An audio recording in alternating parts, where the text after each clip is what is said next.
Hello everybody, I'm Adrian. So here I got my 2015 C7 Corvette. So in my last video I talked about how my Corvette has now had its first problem, because the other thing has just been electrical glitches. As far as the ABS light came on once, it was just a loose connector. The instrument cluster has lit up like a Christmas tree a couple times, but that's always been a matter of just shutting the car off, restarting it. But this time something different. Got what sounds like a wheel bearing noise coming from the left rear. So hadn't been driving the car, was waiting for the part to show up. So I now got the part, so I'm going to replace it.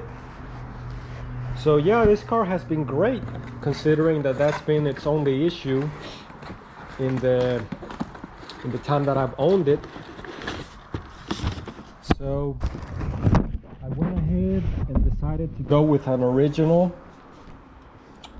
bearing from the Chevy dealership. I just prefer using OE parts. I know I could have probably gotten an aftermarket, but I think it's just best to get the original. But the good thing about this style is that it's a bolt-on, so it has the 3 bolts on the back. There are some styles that are pressed in. If it had been that case, I would have had to take this vehicle to a shop and let them do it with the press. But this one, I should be able to do it with just my standard tools. So got the wheels off, got the car support on jack stands, only on the back though. Had an assistant step on the brakes so I could loosen up that nut. 36 millimeter, so pretty big socket. And then a T30 torque spit, so got that loosened up, so that way I'll be able to take the rotor off. And got my 2 caliper bolts back here, so got them loosened up, so I'll be able to get the caliper off, the rotor off. So after I got the rotor off, I removed this off and the upper control arm joint.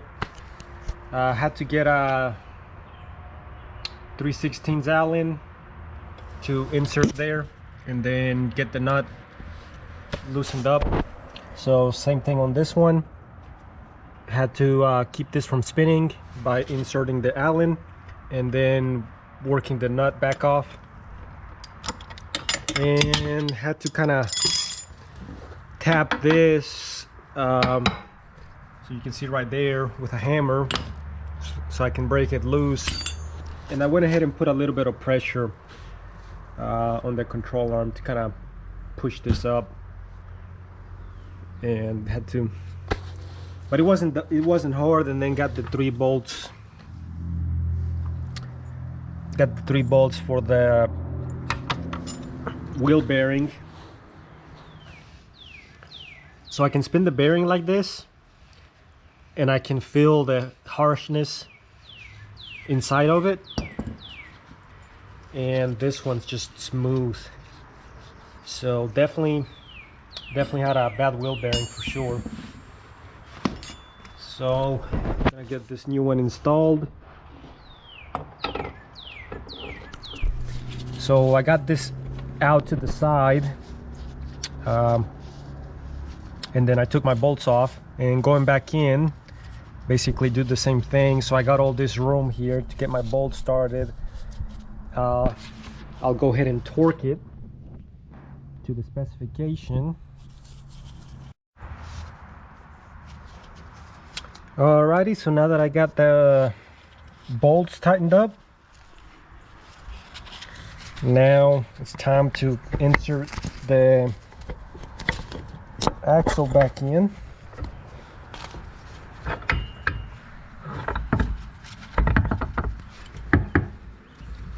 So got the splines lined up, and this might be a little bit tricky because I don't know if I'll be able to show it in the camera, but because won't be able to hold it. But basically I'll have to press down enough to where I can get this back in.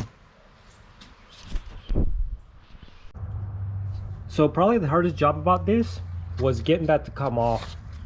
So you can see here where I hit it with the hammer, so that allowed me to break it loose. And this one, just had to tap it a couple times and it came off. Going back with it was really easy. I just had to put a little bit of pressure to get this to drop down, and then was able to put the stud back in the hole.